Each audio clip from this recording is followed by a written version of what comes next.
حميد مجيد.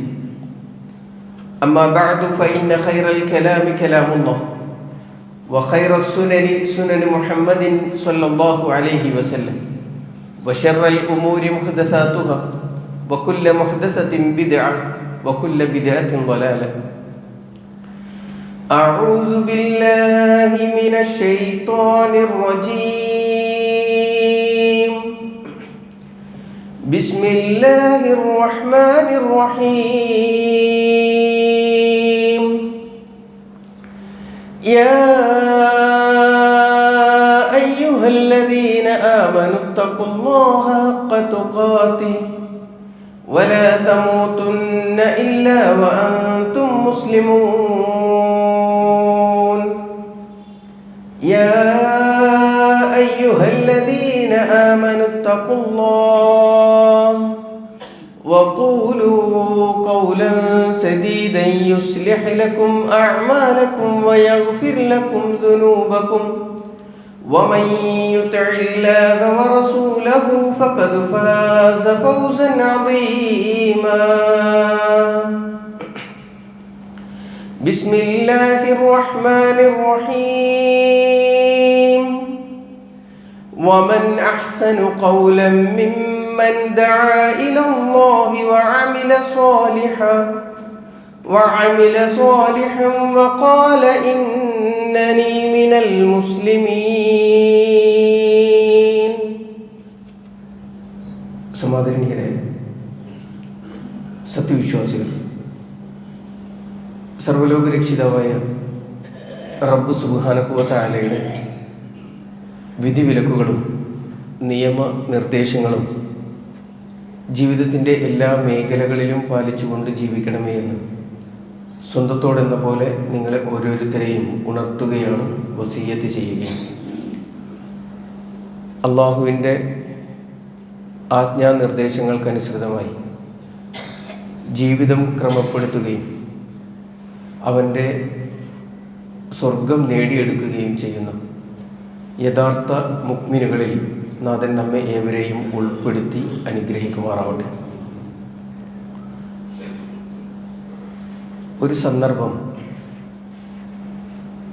നമ്മൾ വെറുതെ ഒന്ന് മനസ്സിലേക്ക് ചിന്തിച്ചു കൊണ്ടുവരേണ്ടതുണ്ട്.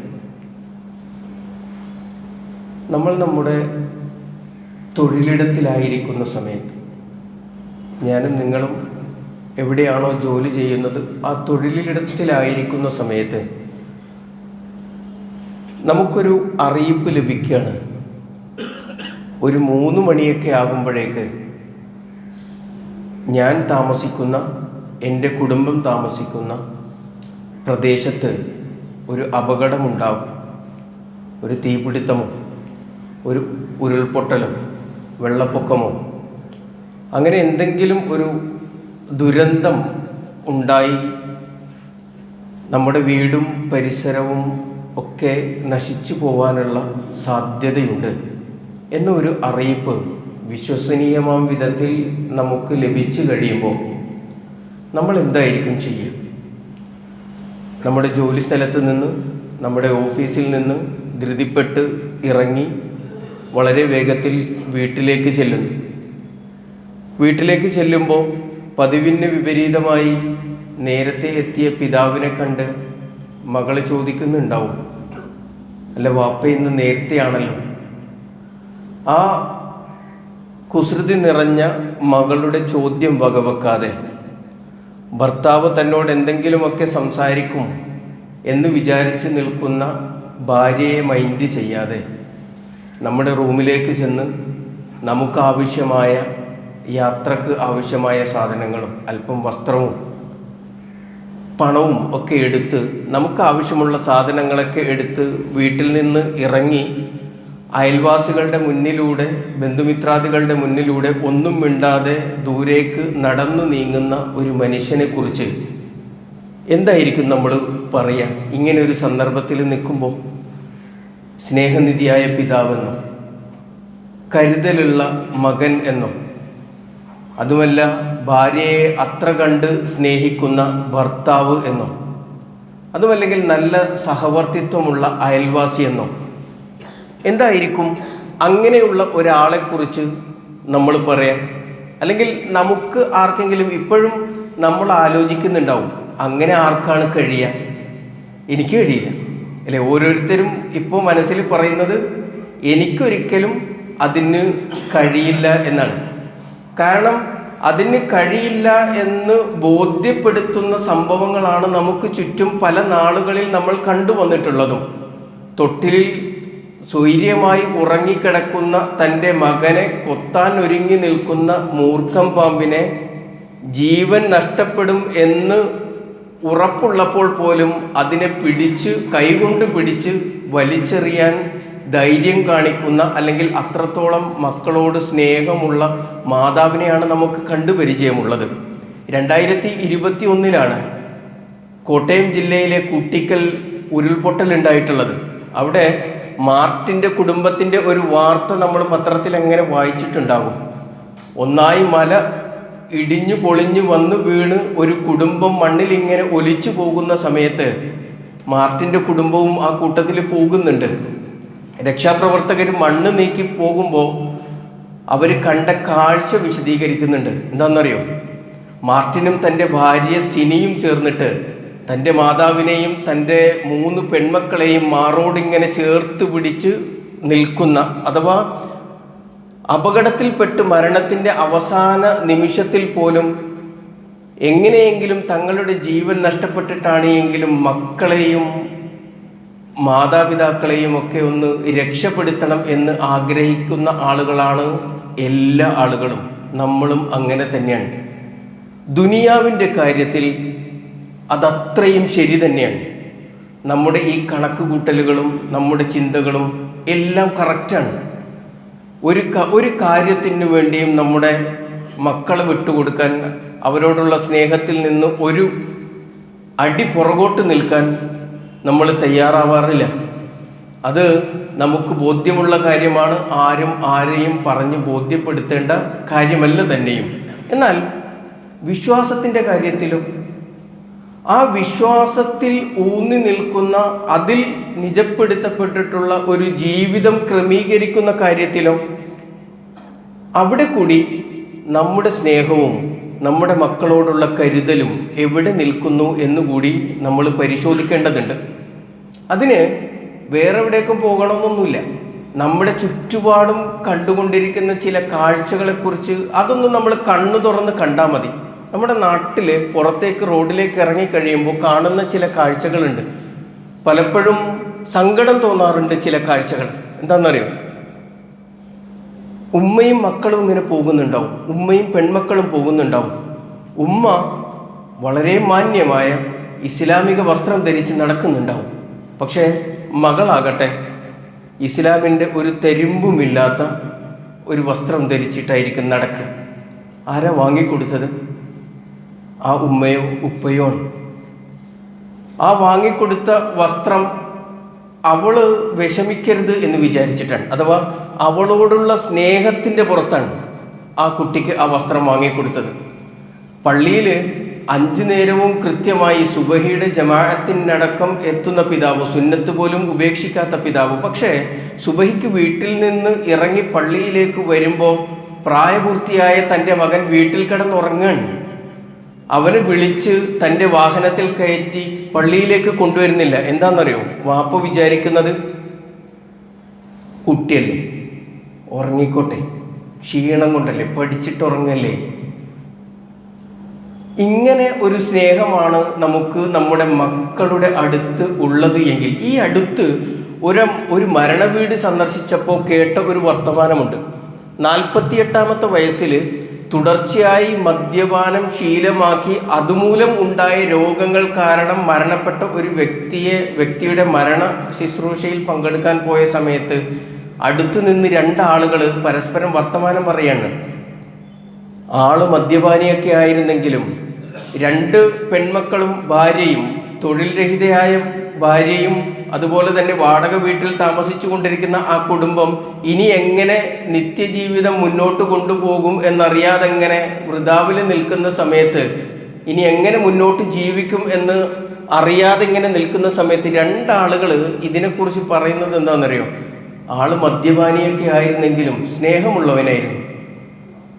മദ്യപാനിയായിരുന്നെങ്കിലും സ്നേഹമുള്ളവനായിരുന്നു. കുടിച്ചിട്ട് വന്നാൽ ഭാര്യയെയും മക്കളെയും ഇതുവരെയും ഉപദ്രവിച്ചിട്ടില്ല. എന്താ ഒരു സ്നേഹത്തിന്റെ ഊക്ക്, നിങ്ങളൊന്ന് ആലോചിച്ച് നോക്ക്. തൻ്റെ തൻ്റെ മക്കൾക്ക്, തൻ്റെ ഭാര്യയ്ക്ക്, തൻ്റെ കുടുംബത്തിന് ഉപദ്രവകരമാണ് എന്ന് ബോധ്യമുള്ള ഒരു ദുസ്വഭാവം അവർക്ക് വേണ്ടി മാറ്റിവെക്കാൻ കഴിയുന്നില്ല എങ്കിൽ അതെന്ത് സ്നേഹമാണ്?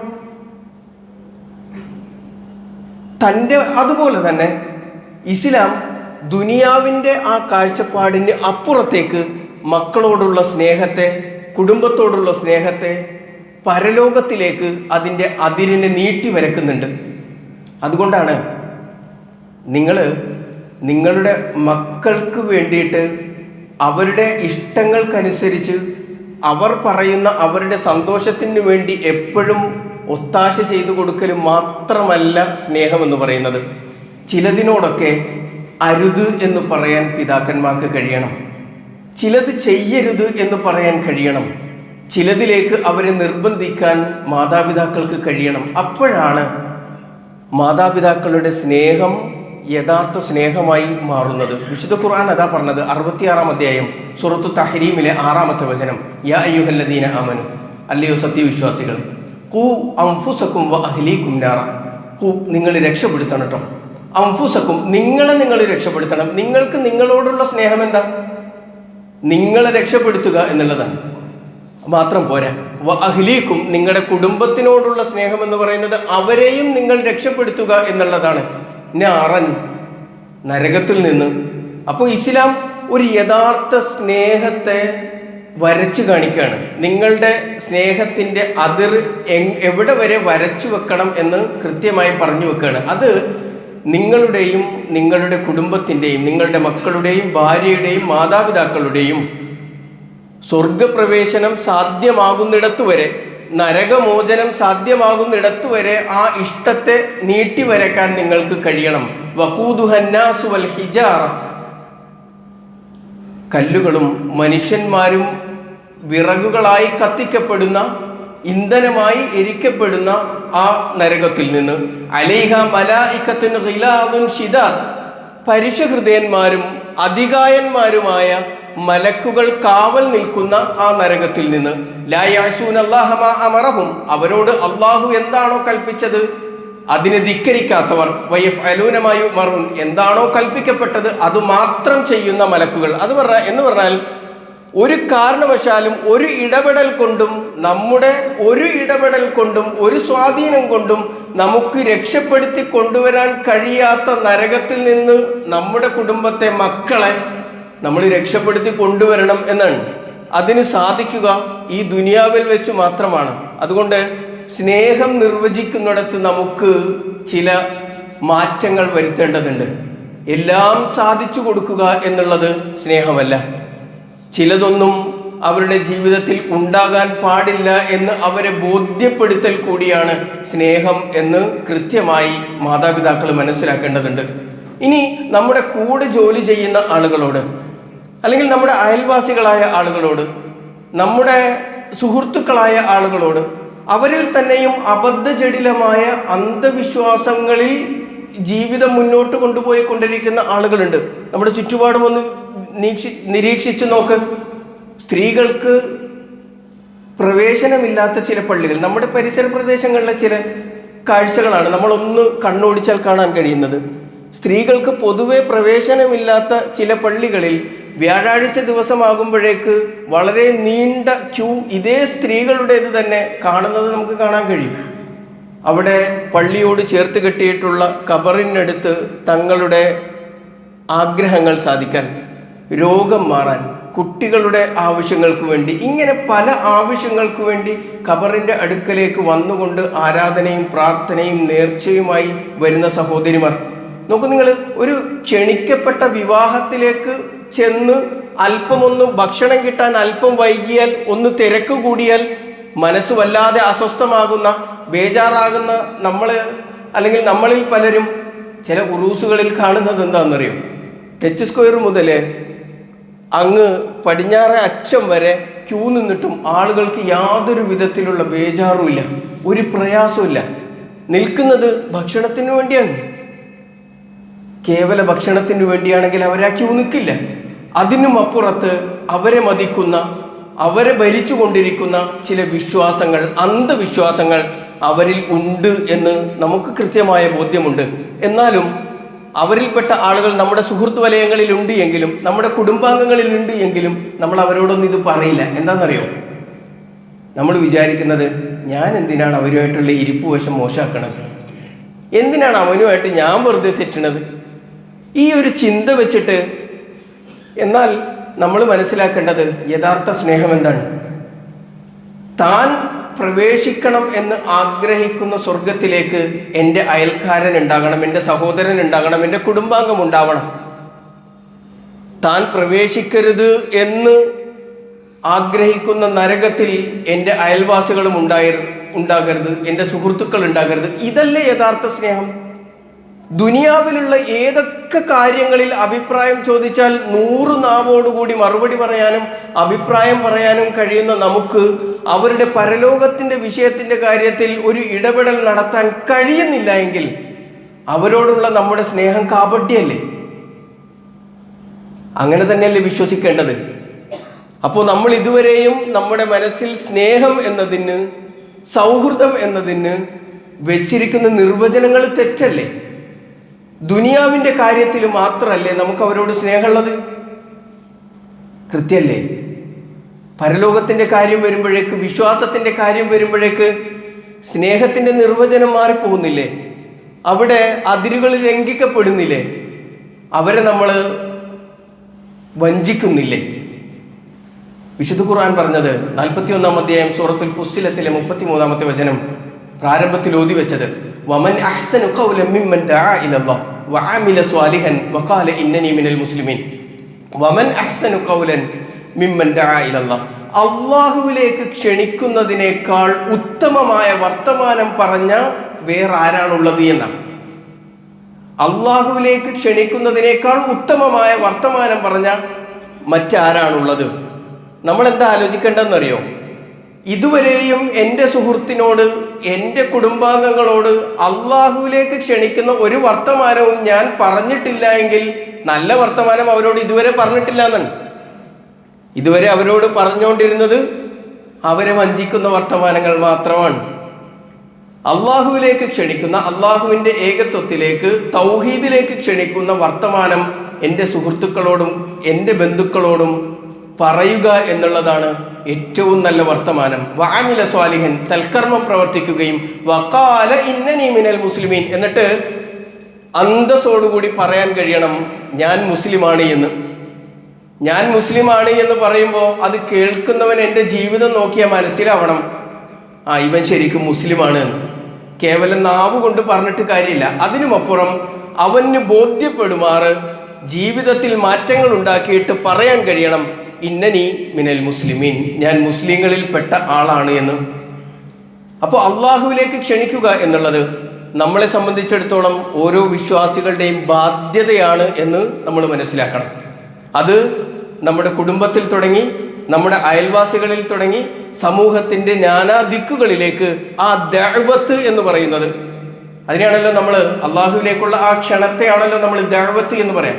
ആ ദഅവത്ത് എൻ്റെയും നിങ്ങളുടെയും ബാധ്യതയാണ് എന്നാണ് വിശുദ്ധ ഖുർആൻ പറഞ്ഞു വെക്കുന്നത്. ആ ബാധ്യത പ്രവാചകൻ സല്ലല്ലാഹു അലൈഹി വസല്ലമയിൽ നിന്ന് അതേ ഗൗരവത്തോടുകൂടി ഉൾക്കൊണ്ട ചരിത്രമാണ് സ്വഹാബികളിൽ നിന്ന് നമുക്ക് മനസ്സിലാക്കാൻ കഴിയുന്നത്. അതുകൊണ്ടാണ് പ്രവാചകൻ സല്ലല്ലാഹു അലൈഹി വസല്ലം ഹജ്ജത്തുൽ വിദാഇലെ പ്രസംഗത്തിൽ ഇങ്ങനെ പറയുന്നുണ്ടല്ലോ, അൽയൗമ അക്മൽതു ലക്കും ദീനക്കും വഅത്മംതു അലൈക്കും നിഅമതി വറളീതു ലക്കുമുൽ ഇസ്ലാമ ദീന. ഇന്നേ ദിവസം ഇസ്ലാമിനെ ഞാൻ നിങ്ങൾക്ക് സമ്പൂർണ്ണ മതമായി തൃപ്തിപ്പെട്ട് അംഗീകരിച്ച് തരുന്നു എന്ന് നബി സല്ലല്ലാഹു അലൈഹി വസല്ലമ ഈ പ്രഖ്യാപനം നടത്തുന്ന സമയത്ത് അതിൻ്റെ അവസാനത്തിൽ അള്ളാഹുവിൻ്റെ പ്രവാചകൻ പറയുന്നുണ്ട്, ബല്ലിഗു അന്നി വലൗ ആയ, ബല്ലിഗു അന്നി വലൗ ആയ, നിങ്ങൾക്ക് എന്നിൽ നിന്ന് ഒരു ആയത്താണ് എത്തിച്ചു കൊടുക്കാൻ കഴിയുന്നത് എങ്കിൽ അതെങ്കിലും എത്തിച്ചു കൊടുക്കണേ എന്ന്. പ്രബോധനത്തിൻ്റെ ആ ഒരു പ്രാധാന്യം പ്രവാചകൻ പറഞ്ഞതാണ്. എൻ്റെ അടുത്ത് നിന്ന് കേട്ടതിൽ നിന്ന്, എൻ്റെ അടുത്ത് നിന്ന് പഠിച്ചതിൽ നിന്ന്, എൻ്റെ ജീവിതം കണ്ട് മനസ്സിലാക്കിയതിൽ നിന്ന് ഒരായത്താണ് ഒരു കാര്യമാണ് നിങ്ങളുടെ സഹോദരന് എത്തിച്ചു കൊടുക്കാൻ നിങ്ങൾക്ക് സാധിക്കുന്നത് എങ്കിൽ അതെങ്കിലും നിങ്ങൾ ചെയ്യണേ എന്ന് പ്രവാചകൻ സല്ലല്ലാഹു അലൈഹി വസല്ലമ പറയുന്നതായി കാണാൻ കഴിയും.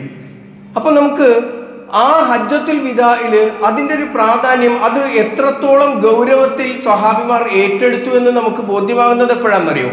ഹജ്ജത്തുൽ വിദാഇലെ പ്രവാചകൻ സല്ലല്ലാഹു അലൈഹി വസല്ലമയുടെ ഈ പ്രഭാഷണത്തിന്, വിടവാങ്ങൽ പ്രസംഗത്തിന് സാക്ഷിയായത് 1,00,000-ൽ പരം സ്വഹാബിമാരാണ്. ആ സ്വഹാബിമാരിൽ 10,000-ൽ പരം സ്വഹാബിമാരുടെ ഖബറുകൾ മാത്രമാണ് മദീനയിലെ ജന്നത്തുൽ ബഖീയിലും പരിസര പ്രദേശങ്ങളിലുമായുള്ളത്. ചുരുക്കം ചില സ്വഹാബിമാരുടെ ഖബറുകളാണ് മക്കയിലുള്ളത്. ബാക്കിയുള്ള ആളുകളുടെ ഖബറുകൾ എവിടെയാണ്? അവരെല്ലാവരും അള്ളാഹുവിൻ്റെ പ്രവാചകന്റെ ഈ പ്രഖ്യാപനം നെഞ്ചേറ്റിയിട്ട് ലോകത്തിൻ്റെ വിവിധ ഭാഗങ്ങളിലേക്ക്, പ്രദേശങ്ങളിലേക്ക് ഈ ദഅവത്തുമായി യാത്ര ചെയ്ത ആളുകളാണ്. ആ സ്വഹാബിമാരുടെ ഖബറുകളെല്ലാം ലോകത്തിൻ്റെ പല ഭാഗങ്ങളിലാണ് ഉള്ളത്. എന്നാൽ നമ്മളെ സംബന്ധിച്ചിടത്തോളം നമുക്ക് നമ്മുടെ വീടിൻ്റെ 4 അതിരുകളിലുള്ള ആളുകളോട് പോലും നമുക്ക് പറയാൻ കഴിയുന്നില്ല എങ്കിൽ 4 അതിരുകൾ വേണ്ട, ആ 4 അതിരുകൾക്കുള്ളിൽ നമ്മൾ കെട്ടിമറച്ചുണ്ടാക്കിയ മതിലിനുള്ളിൽ നമ്മുടെ സംരക്ഷണത്തിൽ, നമ്മുടെ ഉത്തരവാദിത്തത്തിൽ കഴിയുന്ന ആളുകളോട് പോലും നമുക്ക് നമ്മുടെ മതത്തെക്കുറിച്ച്, നമ്മുടെ വിശ്വാസത്തെക്കുറിച്ച്, അനുഷ്ഠാനങ്ങളെക്കുറിച്ച് കൃത്യമായി പറഞ്ഞു ബോധ്യപ്പെടുത്താൻ നമുക്ക് സാധിക്കുന്നില്ല എങ്കിൽ എങ്ങനെയാണ് പ്രവാചകൻ സല്ലല്ലാഹു അലൈഹി വസല്ലമയുടെ ഈ പ്രഖ്യാപനത്തെ നമ്മൾ സ്വീകരിച്ചത് എന്ന് നമ്മൾ ആലോചിക്കണം.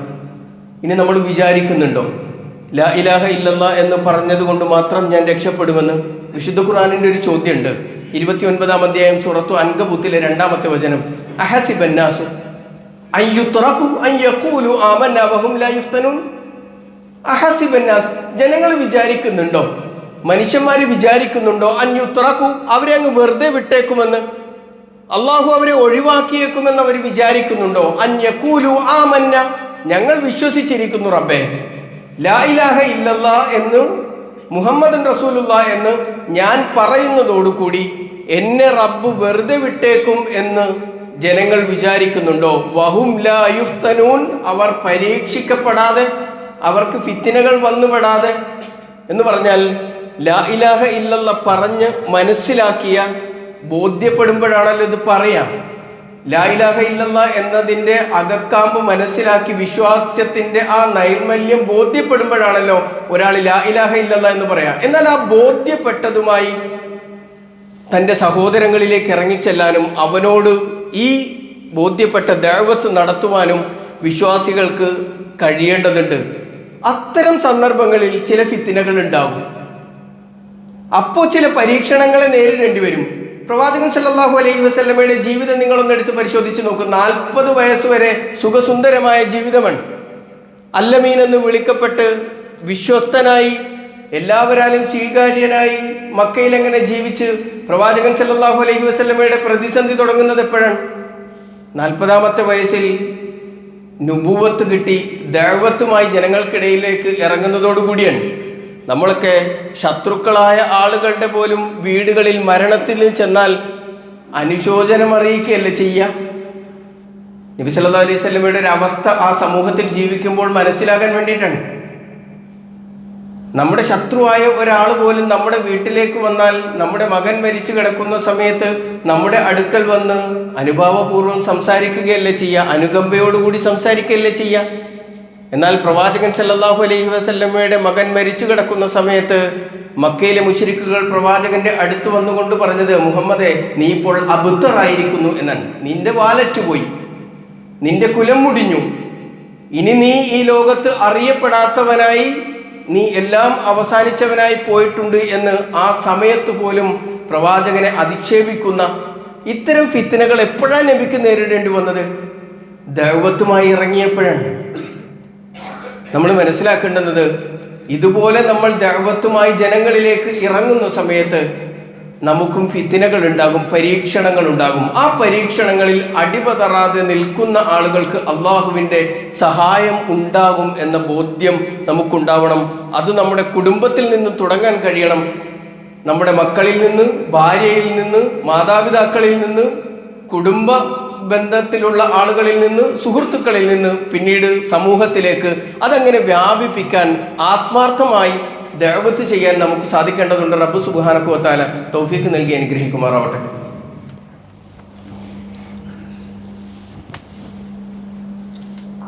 അൽഹംദുലില്ലാഹ് വസ്സലാത്തു വസ്സലാമു അലാ റസൂലിഹിൽ അമീൻ വഅലാ ആലിഹി വസഹ്ബിഹി അജ്മഈൻ അമ്മാ ബഅദ്. ഒരിക്കൽ കൂടി അള്ളാഹുവിൻ്റെ വിധിവിലക്കുകൾ അനുസരിച്ച് ജീവിക്കണമേ എന്ന് ഉണർത്തുകയാണ്, വസിയ്യത്ത് ചെയ്യുക. പ്രവാചകൻ സല്ലല്ലാഹു അലൈഹി വസല്ലം അലി ഇബ്നു അബീ ത്വാലിബ് റളിയല്ലാഹു അൻഹുവിനോട് ഖൈബറിൽ വെച്ച് പറഞ്ഞ ഒരു വർത്തമാനം, അതിനൊരു സന്ദർഭമുണ്ട്. നബി സല്ലല്ലാഹു അലൈഹി വസല്ലമ ഖൈബറിൽ വെച്ച് സ്വഹാബിമാരോട് പറഞ്ഞു, നാളെ ഈ ഖൈബറിലെ പടയോട്ടത്തിൻ്റെ നേതൃത്വം, പതാകവാഹകനായി ഞാൻ ഒരാളെ നിശ്ചയിക്കും. എല്ലാ ആളുകളും ആ അവസരം തങ്ങൾക്ക് ലഭിക്കുന്നതിനു വേണ്ടി പ്രാർത്ഥനയോടുകൂടിയിരുന്നു. എന്നാൽ അടുത്ത ദിവസമായപ്പോൾ നബി സല്ലല്ലാഹു അലൈഹി വസല്ലം അലി ഇബ്നു അബീ ത്വാലിബ് റളിയല്ലാഹു അൻഹുവിനെ അന്വേഷിക്കുകയും അദ്ദേഹത്തെ വിളിച്ചുകൊണ്ട് ഖൈബറിൻ്റെ ആ പതാക അദ്ദേഹത്തെ ഏൽപ്പിക്കുകയും ചെയ്തിട്ട് അദ്ദേഹത്തോട് പറഞ്ഞ വർത്തമാനമാണ്, അലിയെ വിളിച്ചിട്ട് ലി അൻ യഹ്ദി അല്ലാഹു ബിക റജുലൻ വാഹിദൻ ഖൈറുൻ ലക മിൻ അൻ യകൂന ലക ഹുംറുൻ നഅം. നീ കാരണത്താൽ ഒരാൾക്ക് ഹിദായത്ത് കിട്ടലാണ് കേട്ടോ നിനക്ക് ഉത്തമം അലിയെ. നിനക്കൊരു ഹുംറുൻ നഅം, ചുവന്ന ഒട്ടകം ലഭിക്കുന്നതിനേക്കാൾ. അറബികളെ സംബന്ധിച്ചിടത്തോളം അവരുടെ ഏറ്റവും മുന്തിയ വാഹനമായി അവർ പരിഗണിച്ചിരുന്ന ഒന്നാണ് ചുവന്ന ഒട്ടകം എന്നുള്ളത്. അത് നിനക്ക് ഉണ്ടാകുന്നതിനേക്കാൾ നിനക്ക് ഏറ്റവും ഉത്തമമായത് നീ മൂലം ഒരാൾ അള്ളാഹുവിൻ്റെ ഹിദായത്തിലേക്ക്, മാർഗത്തിലേക്ക് എത്തിക്കപ്പെടുന്നതാണ് കേട്ടോ എന്ന് അലി ഇബ്നു അബീ ത്വാലിബ് റളിയല്ലാഹു അൻഹുവിനോട് പ്രവാചകൻ സല്ലല്ലാഹു അലൈഹി വസല്ലമ പറയുന്നതായി കാണാം.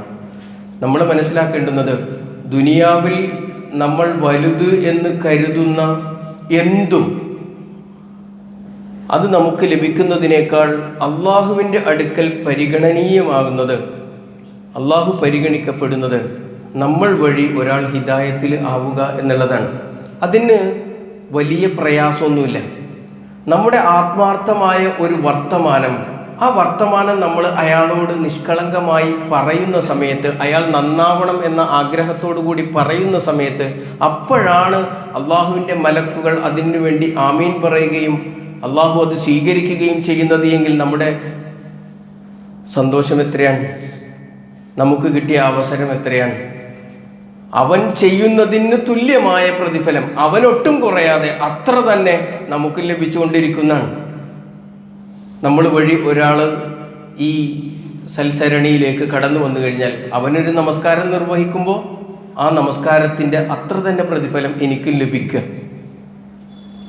അതുകൊണ്ട് നമ്മളാൽ കഴിയുന്ന രൂപത്തിലുള്ള ഇടപെടലുകൾ നമ്മുടെ കുടുംബത്തിലും സമൂഹത്തിലും ഒക്കെ ചെയ്യാൻ നമുക്ക് സാധിക്കേണ്ടതുണ്ട്. അങ്ങനെ ദഅവത്തുമായി നമ്മൾ നാട്ടിലേക്ക് ഇറങ്ങുമ്പോൾ, കുടുംബത്തിലേക്ക് ചെല്ലുമ്പോൾ നമ്മൾ ശ്രദ്ധിക്കേണ്ടത് എന്ന് പണ്ഡിതന്മാർ പരിചയപ്പെടുത്തുന്ന ചില കാര്യങ്ങളുണ്ട്. അതിൽ ഒന്നാമത്തത് അൻ യകൂന അലീമൻ. ദഅവത്ത് ചെയ്യാൻ പോകുമ്പോൾ നമ്മൾ ആദ്യം അറിയേണ്ടുന്ന ഒരു കാര്യം അൻ യകൂന അലീമൻ. നമ്മൾ പറയാൻ പോകുന്ന കാര്യത്തെക്കുറിച്ച് നമുക്ക് അറിവ് വേണം. അറബിയിൽ ഒരു ചൊല്ലുണ്ട്, ഫാഖിദു ശൈഇ ലാ യുഅ്തി. ഒരുത്തൻ്റെ കയ്യിൽ ഒന്നുമില്ല എങ്കിൽ അവനൊന്നും കൊടുക്കാൻ കഴിയില്ല. കയ്യിൽ എന്തെങ്കിലും ഉണ്ടെങ്കിലല്ലേ കൊടുക്കാൻ കഴിയുള്ളൂ. അതുകൊണ്ട് എന്തെങ്കിലുമൊക്കെ കയ്യിൽ വേണം എന്ന് പറഞ്ഞാൽ, നമ്മൾ അള്ളാഹുവിനെ പരിചയപ്പെടുത്താൻ ചെല്ലുമ്പോൾ, തൗഹീദിനെ കുറിച്ച് പരിചയപ്പെടുത്താൻ ചെല്ലുമ്പോൾ, തൗഹീദ് എന്താണ് എന്ന് കൃത്യമായ ബോധ്യം നമുക്ക് വേണം. നമ്മൾ പറയുന്ന ആദർശം എന്താണ് എന്ന് ബോധ്യപ്പെടുത്തി കൊടുക്കാൻ നമുക്ക് കഴിയണം. അവരെന്തൊക്കെ ചോദ്യങ്ങളായിരിക്കും മറിച്ച് ചോദിക്കാൻ സാധ്യതയുള്ളത്. അങ്ങനെ കാര്യങ്ങളെ പഠിച്ച് മനസ്സിലാക്കിയിട്ട് വേണം ആളുകളുടെ അടുക്കലേക്ക് ചെല്ലാനും പ്രബോധനം ചെയ്യാനും. നോക്കൂ, നമ്മുടെ ഇടയിൽ വളർന്നു വരുന്ന അന്ധവിശ്വാസങ്ങളുടെ ഒരു വലിപ്പം നിങ്ങളൊന്ന് ആലോചിച്ച് നോക്ക്. ചില ആളുകൾ പാടുന്നത് നിങ്ങൾ കേട്ടിട്ടുണ്ടാവും. സോഷ്യൽ മീഡിയ തുറന്നാൽ ഇപ്പം അതാണ് കാണുക. മടവൂരിൻ്റെ കൊടി ഇബിലീസ് പിടിച്ചാൽ ഇബിലീസിനെ മലക്കാക്കുന്നു. CM വലിയുല്ലാഹിയുടെ കൊടി ഇബിലീസ് പിടിക്കും എന്നാണ് പറയുന്നത്. അങ്ങനെ പിടിച്ചാൽ ആ ഇബിലീസിനെ ആരാക്കും? മലക്കാക്കും. അല്ല, മലക്കുകളുടെ നേതാവാക്കുന്നു. സുബ്ഹാനല്ലാഹ്, എന്തൊരു വർത്തമാനമാണ് പറയുന്നത്. ഈ വിശ്വാസം അതൊരു പാട്ട് മാത്രമല്ല കേട്ടോ. ആ പാട്ടിൻ്റെ ആശയത്തെ കിതാബുകൾ വെച്ച് ദുർവ്യാഖ്യാനം ചെയ്ത് ആളുകളിൽ ഒരു വിശ്വാസമായി വളർത്തിയെടുക്കണം. അതൊരു വലിയ വിഭാഗം ആളുകൾ വിശ്വാസമായിട്ട് കൊണ്ടു നടക്കുകയാണ്. ഇതിനേക്കാൾ അപകടകരമായ വിശ്വാസങ്ങൾ പലതും പല കിതാബുകളിലുമുണ്ട്, ഇരിക്കട്ടെ. ഇങ്ങനെ വലിയ ഒരു അബദ്ധമായ വിശ്വാസം കൊണ്ടു നടക്കുന്ന ആളുകൾ നമ്മുടെ സൗഹൃദ വലയങ്ങളിലൊക്കെ ഉണ്ടായിട്ട് അവരോടൊന്നും നമുക്ക് അതിനെക്കുറിച്ച് അവർക്കത് തെറ്റാണ് എന്ന് ബോധ്യപ്പെടുത്തി കൊടുക്കാൻ ഫഅലം അന്നഹു ലാ ഇലാഹ ഇല്ലല്ലാഹ്, അവനോട് അള്ളാഹു അല്ലാതെ മറ്റൊരു ആരാധ്യനില്ലട്ടോ, അത് നീ അറിയണം എന്ന് അവനോടൊന്ന് പറയാൻ നമുക്ക് കഴിഞ്ഞിട്ടില്ല എങ്കിൽ നമ്മുടെ ബാധ്യതാ നിർവഹണം എവിടെ നിൽക്കുന്നു എന്ന് നമ്മളൊന്ന് ആലോചിക്കണം. പ്രവാചകൻ സല്ലല്ലാഹു അലൈഹി വസല്ലമയുടെ പ്രഖ്യാപനത്തിനോട് എന്ത് കൂറു പുലർത്താൻ നമുക്ക് സാധിച്ചു എന്ന് നമ്മളൊന്ന് ആലോചിക്കണം. അതുകൊണ്ട് നമ്മൾ സംസാരിക്കാൻ പോകുന്ന വിഷയത്തെക്കുറിച്ച് കൃത്യമായ ധാരണയും അറിവും നമുക്ക് ഉണ്ടാവണം. അപ്പം നമ്മൾ വിചാരിക്കും, എനിക്ക് അറിവും ധാരണയൊന്നുമില്ല, അതുകൊണ്ട് ഞാനിത് പറയേണ്ടതില്ല എന്ന്. പഠിക്കണം. അതുമല്ല എങ്കിൽ പ്രവാചകന്റെ ആ വർത്തമാനമുണ്ടല്ലോ, ബല്ലിഗു അന്നി വലൗ ബി ആയ, ഒരായത്തെങ്കിലും പറഞ്ഞു കൊടുക്കാമല്ലോ. ഒരു ആയത്ത് പഠിച്ച് അതിൻ്റെ അർത്ഥം മനസ്സിലാക്കാൻ അതിനും മാത്രം സമയവും ഒന്നും വേണ്ടല്ലോ, അധ്വാനവും വേണ്ടല്ലോ. അതെങ്കിലും പഠിച്ചിട്ട് അവർക്ക് പറഞ്ഞു കൊടുക്കാൻ നമുക്ക് കഴിയണം. രണ്ടാമത്തത് അൻ യകൂന റഹീമൻ, നിങ്ങളുടെ പ്രബോധിത സമൂഹത്തിനോട് റഹ്മത്തുള്ള ആളായിരിക്കണം, കരുണ ഉള്ള ആളായിരിക്കണം. എന്ന് പറഞ്ഞാൽ അവർ നന്നാകണം എന്ന അങ്ങേയറ്റത്തെ ആഗ്രഹം, അവരിതിൽ പെട്ടുപോയല്ലോ എന്ന ഒരു അനുകമ്പയും കരുണയും ഒക്കെ ഉണ്ടാവണം. അതല്ലാതെ നീ ഒന്നും ഇത്ര പറഞ്ഞാലും നന്നാവില്ല. കുറേയൊക്കെ നമ്മൾ പറഞ്ഞിട്ട് ഇവർ കേൾക്കുന്നില്ല എങ്കിൽ പിന്നെ നമ്മൾ അവസാനം പറയുന്ന വർത്താനം എന്താ? നിന്നോടൊന്നും എത്ര പറഞ്ഞിട്ടും കാര്യമില്ല, നീ ഒന്നും നന്നാവില്ല. അത് പറയരുത് എന്നാണ് നബി സല്ലല്ലാഹു അലൈഹി വസല്ലം പറഞ്ഞത്. യസ്സിറു വലാ തുഅസ്സിറു, നിങ്ങൾ എളുപ്പമാക്കി കൊടുക്കണം. വലാ തുഅസ്സിറു, നിങ്ങൾ അവർക്ക് ഡിഫിക്കൽട്ട് ആക്കരുത്, പ്രയാസമുള്ളതാക്കരുത്. ബഷിറു, നിങ്ങൾ അവർക്ക് സന്തോഷ വാർത്ത അറിയിക്കണം. വലാ തുനഫിറു, എന്നാൽ നിങ്ങൾ അവരെ ഇങ്ങനെ ഋജുവാക്കി മാറ്റരുത്.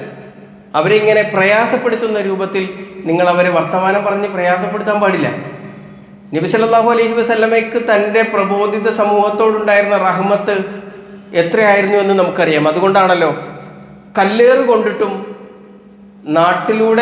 നാട്ടിലുള്ള ചെക്കന്മാർ കല്ലെറിഞ്ഞ് ആട്ടിയിട്ട് ത്വായിഫിൽ നിന്ന് ഓടേണ്ടി വന്ന പ്രവാചകൻ ഒരു ഈത്തപ്പനയിൽ ചാരി ഇരുന്ന് വിശ്രമിക്കുന്ന സമയത്ത് മലക്ക് വന്ന് ചോദിക്കുന്നുണ്ടല്ലോ, ഈ മലകൾക്കിടയിൽ വെച്ച് ഞാൻ വേണമെങ്കിൽ ഈ ജനതയെ ഒന്നായി നശിപ്പിച്ചു കളയാമെന്ന് ആവശ്യപ്പെടുമ്പോഴും പ്രവാചകൻ സല്ലല്ലാഹു അലൈഹി വസല്ലമ പറയുന്നത്, അവരിൽ നിന്ന് ഇനിയൊരു സമൂഹം അള്ളാഹുവിനെ മാത്രം ആരാധിക്കുന്നതായി വളർന്നു വരുന്നതിന് ഞാൻ ആഗ്രഹിക്കുന്നു എന്നതാണ്. അതുകൊണ്ടാണ് വിശുദ്ധ ഖുർആൻ പറഞ്ഞത് 9-ാം അധ്യായം സൂറത്തു തൗബയിലെ 128-ാമത്തെ വചനം, ലഖദ് ജാഅക്കും റസൂലും മിൻ അൻഫുസിക്കും, നിങ്ങളിൽ നിന്ന് ഒരു പ്രവാചകനെ നാം അയച്ചിരിക്കുന്നു. അസീസുൻ അലൈഹി മാ അനിത്തും, നിങ്ങൾ കഷ്ടപ്പെടുന്നത് അദ്ദേഹത്തിന് ആലോചിക്കാൻ കഴിയാത്ത കാര്യമാണ്. ഹരീസുൻ അലൈക്കും, നിങ്ങളോട് അങ്ങേയറ്റം താല്പര്യമാണ് പ്രവാചകന്. വബിൽ മുഅ്മിനീന റഊഫുർ റഹീം, സത്യവിശ്വാസികളോട് അങ്ങേയറ്റത്തെ അനുകമ്പയും റഹ്മത്തും ഉള്ള ആളാണ് നബി സല്ലല്ലാഹു അലൈഹി വസല്ലം എന്ന. ഇതൊരു പ്രബോധിതന് ഉണ്ടായിരിക്കേണ്ട ഗുണമായി വിശുദ്ധ ഖുർആൻ വരച്ചു കാണിക്കുകയാണ്. നമ്മുടെ പ്രബോധിത സമൂഹത്തോട് റഅഫത്തും അനുകമ്പയും റഹ്മത്തും കാരുണ്യവും ഉള്ള ആളുകളായിരിക്കണം. അല്ലാതെ ഞാൻ എത്ര പറഞ്ഞിട്ടും കേൾക്കണില്ല, എന്നാൽ പിന്നെ പോണ വഴിക്ക് പോട്ടെ എന്നല്ല. എത്രയാണോ നമുക്ക് പറയാൻ കഴിയുക. നോക്കൂ, നിങ്ങൾ നൂഹ് നബി അലൈഹി സ്വലാത്തു വസ്സലാം, ആ മകനോടുള്ള സ്നേഹം ഒന്ന് ആലോചിച്ച് നോക്ക്. കപ്പലിൽ കയറാൻ മകനോട് പലതവണ ആവശ്യപ്പെടുന്നുണ്ട്. വെള്ളം തൊണ്ടക്കുഴിയിലെത്തുന്ന സമയത്തും വെള്ളത്തിൽ മുങ്ങിപ്പോകാറാകുന്ന സമയത്തും നൂഹ് നബി അലൈഹി സ്വലാത്തു വസ്സലാം തൻ്റെ മകനെ വിളിക്കുന്നുണ്ട് കപ്പലിലേക്ക്. എന്നിട്ട് അള്ളാഹുവിനോട് പറയുന്നൊരു വർത്താനമുണ്ട്. അള്ളാഹു എന്തിനാണ് ഇവനെങ്ങനെ വിളിക്കുന്നത് എന്ന് ചോദിക്കുമ്പോൾ, എൻ്റെ മകൻ എൻ്റെ അഹിലിൽപ്പെട്ട ആളല്ലേ എന്നാ നൂഹ് നബി അലൈഹി സ്വലാത്തു വസ്സലാമയുടെ ചോദ്യം. എൻ്റെ അഹിലിൽപ്പെട്ടവനല്ലേ, അവനെ ഞാൻ വിളിക്കണ്ടേ? നൂഹ് നബി അലൈഹി സ്വലാത്തു വസ്സലാം ആ അവസാന ഘട്ടത്തിൽ വരെ തൻ്റെ മകനെ രക്ഷപ്പെടുന്നതിന് വേണ്ടി ശ്രമിച്ചുകൊണ്ടിരുന്നു എന്നുള്ളതാണ്. അതുപോലെ നമുക്കും കഴിയണം. നമ്മൾ ഒരാളെയും അവഗണിച്ച് തള്ളാൻ പാടില്ല. നമ്മളാൽ കഴിയുന്ന രൂപത്തിൽ അവൻ നന്നാകണം എന്ന ആഗ്രഹത്തോടു കൂടി ഗുണകാംശപരമായി ഇടപെടാൻ നമുക്ക് കഴിയണം. മൂന്നാമത്തത് അൻ യകൂന ഹക്കീമൻ, യുക്തിദീക്ഷയോടുകൂടി സംസാരിക്കാൻ കഴിയണം. ആരോടാണ്, ഏത് സന്ദർഭത്തിലാണ്, എപ്പോഴാണ് സംസാരിക്കുന്നത് എന്ന് ബോധ്യത്തോടു കൂടി സംസാരിക്കണം. എല്ലാ ആളുകളോടും എല്ലാം പറയേണ്ട കാര്യമില്ല. നല്ല ബുദ്ധിയുള്ളവനോട് പോയിന്റുകൾ മാത്രം പറഞ്ഞാൽ മതി. എല്ലാവരോടും എല്ലാ കാര്യങ്ങളും പറയേണ്ടതുമില്ല. വ്യക്തികൾക്കനുസരിച്ച്, സാഹചര്യങ്ങൾക്കനുസരിച്ച് പ്രബോധനം നിർവഹിക്കാൻ നമുക്ക് സാധിക്കേണ്ടതുണ്ട്. ഇബ്രാഹിം നബി അലൈഹി സ്വലാത്തു വസ്സലാമയുടെ പ്രബോധനം പരിശോധിച്ചാൽ മതി. പിതാവിനോട് പറഞ്ഞതും ജനങ്ങളോട് പറഞ്ഞതും നമ്രൂദിനോട് പറഞ്ഞതും ആശയം ഒന്നാണ് എങ്കിലും വർത്തമാനം പലതാണ്, വാക്കുകളുടെ ഘടന വേറെയാണ്. ആ രൂപത്തിൽ നമുക്ക് ആളുകളെ മനസ്സിലാക്കിക്കൊണ്ട് ഇടപെടാൻ കഴിയണം. നാലാമത്തത് അൻ യകൂന സലീമൻ, അള്ളാഹുവിൻ്റെ പ്രീതി ആഗ്രഹിച്ചുകൊണ്ട് ഇത് ചെയ്യാൻ കഴിയണം. എന്തിനാണ് ഞാൻ ഈ ദഅവത്ത് ചെയ്യുന്നത്? എൻ്റെ വ്യക്തിപരമായ എന്തെങ്കിലും താല്പര്യങ്ങൾക്ക് വേണ്ടിയല്ല. അതിനപ്പുറത്ത് അള്ളാഹുവിൻ്റെ പ്രീതി മാത്രം ആഗ്രഹിച്ചുകൊണ്ടാകണം. സമൂഹത്തിൽ എൻ്റെ പേര് വരാനോ സ്ഥാനമാനങ്ങൾ ഉണ്ടാകാനോ ആളുകൾ എന്നെക്കുറിച്ച് പറയാനോ വേണ്ടിയാവരുത്. അതിനുമപ്പുറത്ത് അള്ളാഹുവിൻ്റെ പ്രീതി മാത്രം ആഗ്രഹിച്ചുകൊണ്ട് ദഅവത്ത് ചെയ്യാൻ നമുക്ക് കഴിയണം. ആ രൂപത്തിൽ ദഅവത്തിനെ സമീപിക്കാൻ നമുക്ക് സാധിക്കേണ്ടതുണ്ട്. റബ്ബ് സുബ്ഹാനഹു വ തആല അതിന് തൗഫീക്ക് നൽകി അനുഗ്രഹിക്കുമാറാവട്ടെ. നമ്മിൽ നിന്നും വന്നു പോയിട്ടുള്ള ചെറുതും വലുതുമായ അറിഞ്ഞും അറിയാതെയുമുള്ള തെറ്റുകുറ്റങ്ങൾ നാഥൻ വിട്ടുപുറത്ത് മാപ്പാക്കി തരുമാറാവട്ടെ.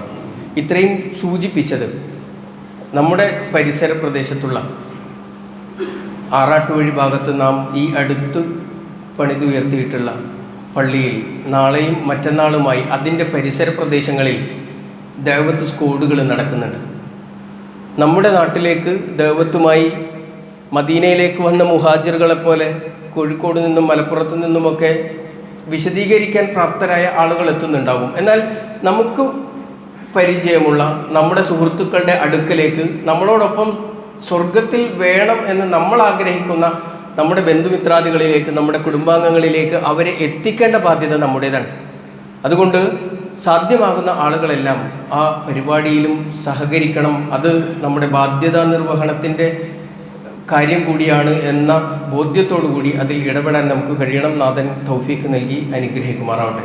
നമ്മളിൽ രോഗം കൊണ്ട് പ്രയാസപ്പെടുന്ന ആളുകൾ, ഇന്നും ഹൃദയ സംബന്ധമായ രോഗത്തെ തുടർന്ന് ചികിത്സയിൽ കഴിയുന്ന ആളുകളുണ്ട്. ഇന്നും ശാസ്ത്രക്രിയക്ക് വിധേയമാകുന്ന സഹോദരന്മാരുണ്ട്. അവരെല്ലാം പ്രാർത്ഥന കൊണ്ട് നമ്മളോട് വസീയത്ത് ചെയ്തിട്ടുണ്ട്. അല്ലാഹു സുബ്ഹാനഹു വ തആല അവരുടെ രോഗങ്ങളെ പരിപൂർണമായ ശിഫ നൽകി അനുഗ്രഹിക്കുമാറാവട്ടെ. അതുപോലെ തന്നെ പ്രാർത്ഥന കൊണ്ട് വസീയത്ത് ചെയ്ത ധാരാളം ആളുകളുണ്ട്. അവരുടെ എല്ലാം സ്വാലിഹായ ഉദ്ദേശങ്ങളെ അള്ളാഹു പൂർത്തീകരിച്ചു കൊടുക്കുമാറാവട്ടെ. അല്ലാഹു മഗ്ഫിർ ലിൽ മുഅ്മിനീന വൽ മുഅ്മിനാത്ത് വൽ മുസ്ലിമീന വൽ മുസ്ലിമാത്ത് വൽ അഹ്യാഇ മിൻഹും വൽ അംവാത്ത് ഇന്നക മുജീബുദ് ദഅവാതി വയാ ഖാദിൽ ഹജാത്ത് ربنا تقبل منا إنك أنت السميع العليم وتب علينا إنك أنت التواب الرحيم اللهم أجرنا من النار اللهم أجرنا من النار اللهم أجرنا وأجر والدينا من النار اللهم أعز الإسلام والمسلمين وأذل الشرك والمشركين ربنا آتنا في الدنيا حسنة وفي الآخرة حسنة وقنا عذاب النار آمين برحمتك يا أرحم الراحمين.